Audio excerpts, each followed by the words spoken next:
It wasn't a restaurant. No flickering candles, no soft clink of wine glasses under city lights. It was a country club just outside St. Louis, the kind of place people rent when they want to pretend they were born into old money. Freshly cut lawn, whitewashed fences, a pond out back that glimmered like a promise. I had paid for most of it. Not that anyone remembered that part. The dining hall smelled of butter and roses. Everything staged down to the millimeter. Gold-trimmed menus placed diagonally across porcelain plates. Matching name cards in calligraphy. I watched Laura laugh too loudly at something her cousin said. Megan scrolled on her phone under the table like she was bored of the entire performance. Her new husband, Tyler, adjusted his bow tie for the 100th time. I was seated 3 chairs down from Laura, the stepfather spot, close enough to hand out envelopes, far enough to be ignored when the cameras came out. I didn't mind. Not at first. I'd grown used to being the backdrop. You start off trying to help, to matter, but over time you learn to take up less space, to make yourself easier to forget. The servers emerged from the kitchen right on cue, white jackets, synchronized movement, the whole parade. Plates of filet mignon and stuffed squash floated across the room, trailed by steam and a quiet murmur of satisfaction. I remember thinking, at least the food's good. One small win. And then Megan stood up. No one expected a toast. The formal speeches had already happened. Best man, maid of honor, the usual stories polished for applause. This moment wasn't scheduled. She didn't clink her glass. She didn't smile. She just rose, glass in hand, and stared directly at me. I didn't blink. She spoke slowly, carefully, like she wanted each syllable to land with perfect clarity. The best gift, she said, would be if you just disappeared and stopped getting in the way. That was it. No build-up. No punchline. Just a clean, surgical cut right across the table. The room froze. You could hear the air shift. Forks paused mid-cut. Conversations died in their throats. Somewhere in the back, a baby whimpered. A few people let out awkward laughs. The kind you give when you're not sure if it's a joke or a confession. But I knew. I had known for a long time. I just didn't expect it to be delivered with champagne in hand, in front of 100 witnesses, with her new last name still drying on the certificate. What I remember most wasn't the words. It was Laura, my wife. She didn't gasp, didn't cry, didn't scold Megan or ask her to sit. She just nodded. Not emphatically, not dramatically, just a slow, quiet tilt of her chin, as if she'd heard it before, maybe even helped her daughter rehearse. There was a calmness in that nod that chilled me more than Megan's spite ever could. It said, we've discussed this. We've decided. It said, you don't belong here anymore. So I didn't argue. I didn't ask for an explanation. I didn't try to stand up for myself or give some final, dignified retort. What was the point? The verdict had already been read. The crowd had already moved on. Instead, I placed my napkin gently on the table, smoothed it with my palm. Then I stood. I didn't look at Megan again, or Tyler, or Laura. I didn't wait for someone to call after me or even glance up. I just walked. Not quickly, not in shame, just with a strange kind of peace I hadn't felt in years. I walked past the dessert table I'd paid for, past the band that was setting up for the first dance, past the string lights I had helped hang that morning. I walked out the side door, into the crisp Missouri night. Nobody followed. Nobody stopped me. To them, it probably looked like surrender. A quiet man giving up, slipping out before the real party began. But I know better. That wasn't surrender. That was something else entirely. That was the moment I let go. That was the moment I stopped mistaking their comfort for my purpose. You see, people like me, stepfathers, were supposed to stay invisible. We're expected to fund, to build, to provide. But never to be honored. Never to be claimed. We're the scaffolding. Once the house is finished, they tear us down. And I let them. For years, I let them. I worked overtime when Megan lost her scholarship. I dipped into my savings when she wanted the venue of her dreams. When Tyler got laid off 3 months before the wedding, I extended the guest list and covered the overflow. When Laura said, let's just handle it quietly, no drama, I nodded and took out another loan. I let them, because I thought family meant sacrifice. I thought love meant silence. I thought if I gave enough, they'd see me, respect me, maybe even love me. I was wrong. I was always the outsider, always the man who came after, never the father, never the one who mattered. Megan made that perfectly clear. And Laura? She didn't defend me because deep down she agreed. Maybe not with the cruelty, but with the sentiment. She knew I didn't belong. She just needed me long enough to get through the expensive parts. So I left. No dramatics. No slam doors.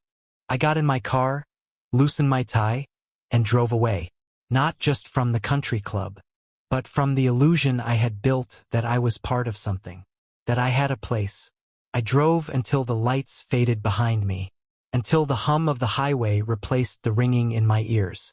I didn't cry. I didn't shout. I just drove, letting each mile put distance between me and the man they expected me to be. Somewhere between St. Louis and nothing, I pulled into a roadside motel, peeling paint, dim bulbs, a cracked vending machine humming in the corner. It was perfect.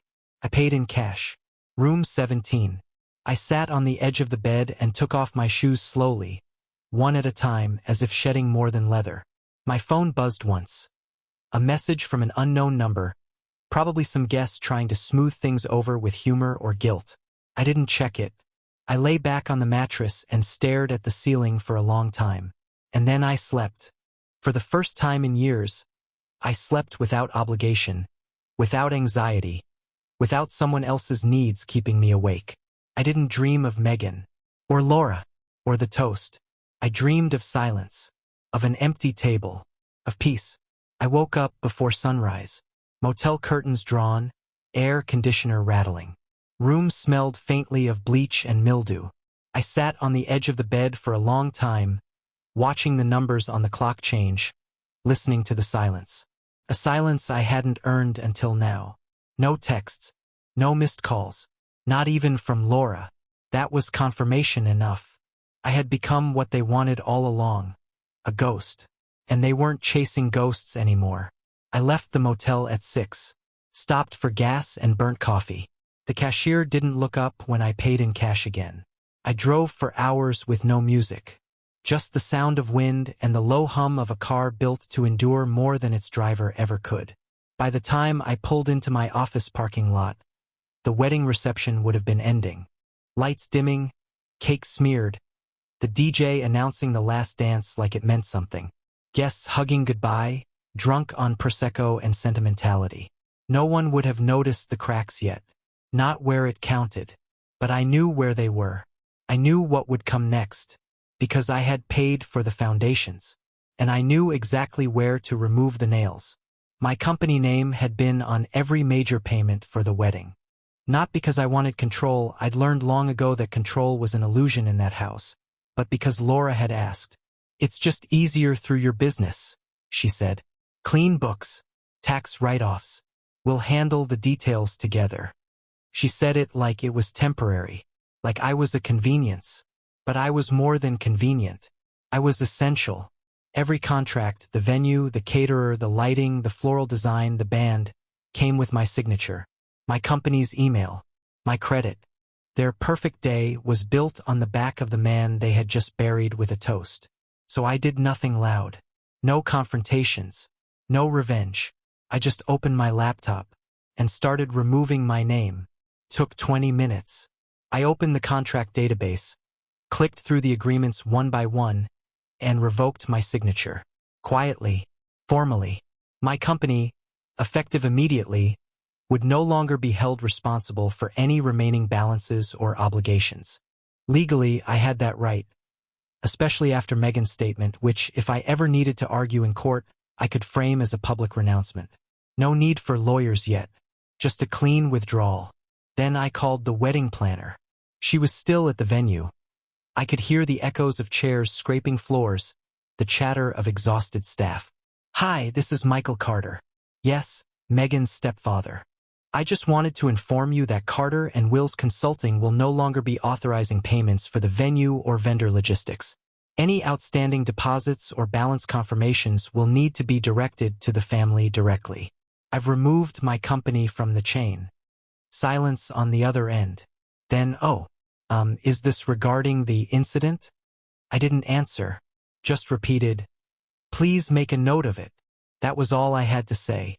The email she sent an hour later, marked urgent, went to Laura, Megan, and the venue director.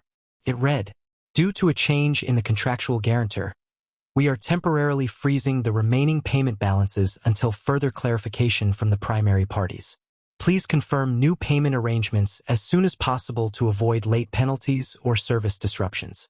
The message wasn't sent to me, but I watched it happen, watched it land. A wedding, no matter how sentimental, is still a transaction. And the moment you freeze the transaction, the fantasy starts to rot. I sat back in my chair and exhaled through my nose. That was the first crack. They wouldn't notice it right away. Not in the haze of post-wedding exhaustion. But somewhere around noon, when vendors started calling, asking for confirmations, for backup guarantees, for final signatures, Laura would realize something had shifted. She'd check her phone, expecting me to have handled it. The way I always did. The way I had for years. But this time, I hadn't just stepped away emotionally. I had unplugged the machine. Without me, nothing moved. No final payment on the venue. No authorization to release the second half of the catering invoice. No digital code to approve the band's overtime fee. Just static. And silence. It wasn't sabotage. It was subtraction. I had always been the silent engine in their lives, powering moments they mistook for their own, without ever needing thanks, without asking to be seen. But now the engine had cut out, and they were coasting on fumes. Somewhere between 3 and 4 p.m., Megan would have opened her email. Maybe on the drive to the airport, maybe while sitting next to Tyler as they scrolled through wedding photos. Her phone would buzz, and she'd tap open that message, expecting some final thank you note from the planner. Instead, she'd see it. Frozen deposit. Payment authorization needed. Maybe at first she'd laugh.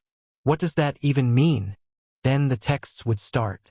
First to Laura, then to me. That's when the panic would begin. They'd realize what it meant to have a wedding financed by a man they had just erased. A man whose name still lived in the system like a ghost too angry to stay buried. They would try to explain it away. They would say, but he said nothing at the time. He didn't make a scene. He just walked out. Exactly. I walked out, not to avoid the moment, but to let it breathe. To let them feel the absence. A man like me doesn't throw wine or raise his voice. He pulls the lever no one thought to notice. That night, while they danced in the afterglow of their cruelty, a small wildfire was already burning backstage. Caterers asking, can we confirm final balance before close? Florists texting, our invoice is past due. The band's agent emailing, we were told additional hours were approved. We need written confirmation before midnight. None of them got answers, because I was the one who used to answer, and I was gone. At 7:12 p.m., Laura finally texted me. Hi, can you please call me when you're free? We're getting some emails about deposits. Maybe there's been a mix-up? I didn't respond. I didn't need to. At 8:05 p.m., she tried again. Michael, we need to talk. The band says they won't play the final hour unless they get payment confirmation. And then silence. I stared at the screen. There was no anger in me. No triumph. Just clarity. They had confused my silence for weakness. But silence has gravity. When a man like me goes quiet, it's not surrender. It's withdrawal. And when he withdraws, not just his words but his resources, everything starts to tilt. That night, I went back to the motel. Same room. Same number. I poured a glass of water and stood by the window, watching headlights pass on the nearby highway. I wondered what song the band was playing when the emails finally broke through. I wondered if Megan even danced that final hour. Or if the music cut early, replaced by the awkward shuffle of unpaid technicians packing up their gear. Maybe she cried. Maybe she blamed the planner. Or Laura. Or me. But none of that mattered. Because it wasn't about revenge. It was about removal. about finally stepping out of a family that only saw me when they needed something, and never when I stood in the room quietly holding it all together. I didn't need them to collapse. I just needed them to feel the weight I had carried. And now they would. The first real ripple wasn't the deposit. It wasn't the frozen invoices or the planner's panicked texts. Those were just tremors, too polite, too bureaucratic. They didn't feel real yet. No, the first true sign of collapse came quietly. A delay with the cake. Not a major one. Just 20 minutes. The kind of delay no one notices unless they know the rhythm of an event. But I did. Because I was the one who designed the rhythm. I'd spent months sitting at that dining room table with Laura, going over timing, music cues, service flow. She had wanted the cake cutting to be at 6:45 sharp, golden hour for photos. When it didn't arrive on time, someone backstage started sweating. That someone wasn't me. It was the caterer. Then came the florist's assistant. She'd been told there would be a second check waiting at the front desk before breakdown, the one that covered transport and post-event cleanup. No one at the venue had it. Her hands shook as she scrolled through her inbox, showing the original agreement. Megan brushed her off. Tyler waved it away. Laura just smiled. That stiff, hostess smile she'd mastered over the years. The smile she wore at other people's funerals. The one that said, "Everything's fine, even if the building's on fire." But they didn't know the real problem. The fire wasn't coming from outside. It was already in the walls. The country club manager asked to speak with the financial point of contact. Megan pointed to Laura. Laura said, "It's handled through our family business." The manager asked, "Is Michael Carter here tonight?" And that's when the air changed. You don't realize how much weight a name carries until it disappears. They sent a groomsman to look for me. He never came back with an answer. Then someone said I'd left early. Another said I hadn't looked well. Someone else asked if there'd been a family issue. By the time the planner returned to the table, eyes wide, voice low, Megan had started to understand. The man she had erased was also the one who had built the stage beneath her. And the stage was now collapsing. They stalled. They delayed the bouquet toss, postponed the dance, told guests there was a small issue with the lighting. Anything to stretch time. Anything to figure out what the hell had happened to their financial spine. But every solution required something they no longer had, me. Not just my approval or my signature. My presence. My willingness to make things right. And I had taken that with me. They called the planner again. She answered on the third ring, voice tight. "Hi. Yes. So, there's just a bit of confusion with the vendor coordination." No, it wasn't confusion. It was consequence. The band demanded payment in full before performing the final hour. The DJ refused to hand over the custom playlist for the afterparty until his remaining invoice was cleared. Megan snapped. "Just use one of my cards." But her card had a limit. Her life, like the rest of theirs, had been propped up by someone else's scaffolding. Mine. Laura pulled her aside. Voices rose behind the venue kitchen doors. Someone knocked over a centerpiece. Guests kept drinking, laughing, posing for photos in front of floral backdrops that were hours away from being repossessed. And through it all, I wasn't there. Because I didn't need to be. The weight of my absence was doing more damage than my presence ever could. That night, I sat in my car outside the motel. Engine off, headlights dimmed. I didn't go in. Just sat there, letting the silence settle around me. The sky was wide and black. I could hear the distant hum of highway traffic, the buzz of a neon vacancy sign flickering behind me. And I waited, not for a call, not for an apology, for the realization, the one every user eventually has, when the faucet turns and nothing comes out, when the card swipes and gets declined, when the person they treated like wallpaper turns out to be the load-bearing wall. At 11:14 p.m., I received the first real message from Megan. "Did you cancel something? The venue says the balance is unpaid. The band left early. The cake was late. Can you please call me?" No punctuation at the end. A rushed message. Frantic. I stared at it, then put the phone face down. I didn't reply, because what was there to say? She hadn't asked me to be involved. She hadn't thanked me in her speech. She hadn't acknowledged me as anything but an obstacle. So why was I expected to be her savior now? Just because things got hard? Just because reality finally stopped letting her pretend I was disposable? No. This was the price of dismissal. They thought they were the story, that I was just a footnote, a name on a bill. They didn't realize the bills were the story, that the invisible weight of support is only noticed when it's gone. And now it was gone. The next morning I checked my email. The venue had forwarded a summary of charges to Laura and Megan. Over $8,200 outstanding. Notes about balance due prior to event completion, and client assumes liability for any unpaid vendor costs. They forwarded it to me. Michael, we're not sure what happened. We thought you were covering this. Can we please talk? We can figure it out. Please. That word. Please. Funny how it only appears when things start falling apart. I didn't respond. Instead, I opened my records. $3,500 for catering. $4,200 for the venue deposit. $900 for the photo booth. $1,600 for the band. All of it already paid months ago. By me. And now? They couldn't cover the leftovers. Because they had never planned to. Because somewhere along the line, I had stopped being a man and become a wallet in a suit. And when that wallet walked out of their story, they didn't know what to do. Megan posted photos that day. Smiling, edited. Hashtags about love and beginnings. Carefully cropped to show the moments before the power shut down. Before the band unplugged.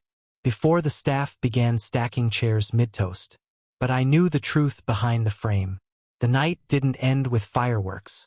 It ended with flickering lights and a half-melted cake.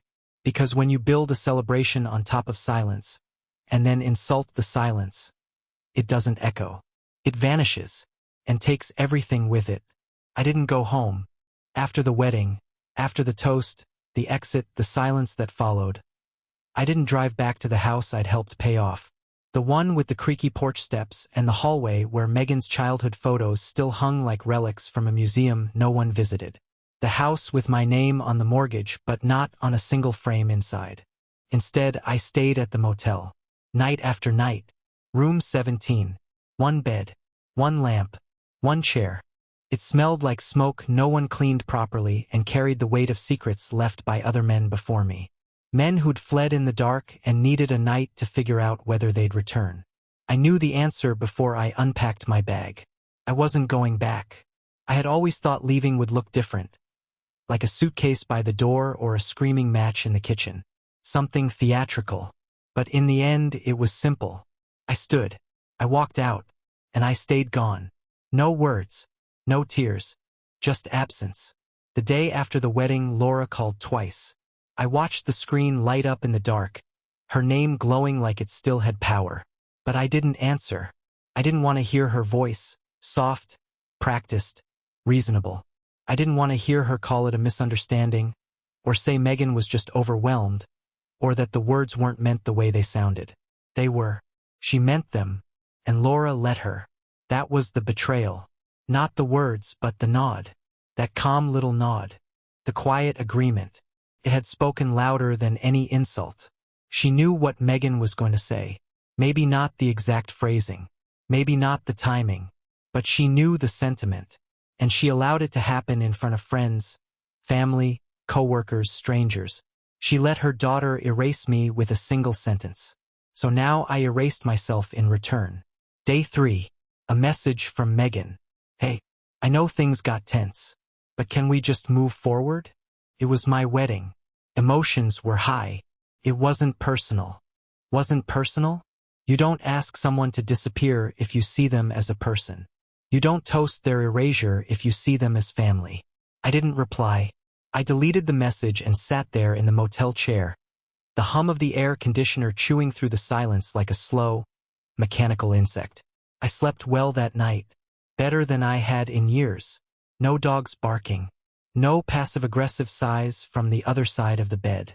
No midnight lectures about tone, or how I needed to try harder with Megan. Just stillness. Freedom, I realized, is often quiet. Not triumphant. Just clean. By the end of the week, the calls slowed. Texts turned cold. The last one from Laura read, "If you're not coming home, we need to talk about money. Some accounts are still in your name. It's not fair to leave things like this." Fair. That word again. It always appeared when I stopped bending. Fair, to them, meant, keep doing what you've always done, even after we've made it clear you're not wanted. Fair meant, keep paying, keep giving, keep absorbing, and do it with a smile. But I was done smiling. I'd smiled through 16 years of being introduced as my husband instead of Megan's stepdad. Through birthdays where I was cropped out of group photos. Through holidays where the seat next to me always stayed open just in case her real father decided to show up. I smiled when he sent gifts instead of support. I smiled when Megan thanked him for a bracelet I paid for. I smiled when Laura told me, "Just let it go. It's not worth making a scene." But now the scene had made itself, and I wasn't stepping back into it. I called the bank and removed Laura as a secondary on my business account. I contacted the credit card company and separated our lines. I forwarded my accountant the wedding payments and instructed him to classify every cent under family disbursement. Closed. I closed the shared grocery account, unsubscribed from the utilities. I left the structure standing, but I cut the power. Let them live in the dark for a while. A week later, I returned to the house, not to move back in, just to collect what was mine. Tools, documents, a few books, the watch my father left me before he passed. I didn't knock. I still had a key, still had my name on the deed. The house was silent when I entered. Too silent. I half expected Laura to come around the corner, arms crossed, prepared to negotiate, to spin some version of the story where I was overreacting, where we could smooth it all over with a Sunday dinner and a forced apology from Megan. But she didn't appear. She was gone. Only Megan was there, in the living room, alone, on her phone. She looked up when I entered and paused. No anger, no smugness, just surprise. And then, something else, something closer to dread. "You're not supposed to just walk in," she said. Not defiant, just uncertain. I didn't reply. I walked past her, into the hallway, down to the basement where my tools were kept. Gathered them slowly, methodically. I heard her pacing upstairs. Once, she hovered at the basement door. "You really just left," she said. No word, no explanation. Still, I didn't speak. What was there to explain? You stand in a room full of people and tell a man the best gift he can give is his disappearance, and then you act shocked when he obliges? She followed me out to the driveway as I loaded the trunk. "Mom says we can talk, that you just need space." I turned to her. Finally. The first time since the wedding. Her face was thinner, less certain. I looked her dead in the eye. "You got what you asked for, Megan." Her mouth opened, then closed. No words. Just that uncomfortable silence people sit in when they've mistaken cruelty for power, and finally meet the cost. I shut the trunk and got in the car. She didn't stop me, didn't call out, didn't say sorry. She just stood there in the driveway, arms crossed, watching the man she thought would always be there disappear for real this time. I didn't drive fast. I wanted her to see it, to understand that this wasn't drama. This was a departure. The difference between a storm and a drought is that one eventually ends. But a drought? It just stays. By the end of the month, my lawyer filed the first papers. Not for divorce. Not yet. Just to separate our assets. A clean ledger. My name off the house. Hers off the business. No shared cards. No mixed lines. It's amazing how little connects you to a person once you remove obligation. Laura emailed. "We don't have to make this ugly. I think we're both hurting, but we're still a family. Still a family." After silence, after betrayal, after letting her daughter publicly spit in the face of the man who had fed her, housed her, clothed her, paid for her education, carried her through every heartbreak, stood in for her absent father without asking for anything but the smallest measure of acknowledgement. Still a family? No. Families don't nod when you're being erased. Families don't let the man who kept the lights on become invisible the moment the lights come on. I wrote back one line. "The moment you nodded, you ended it." She never replied.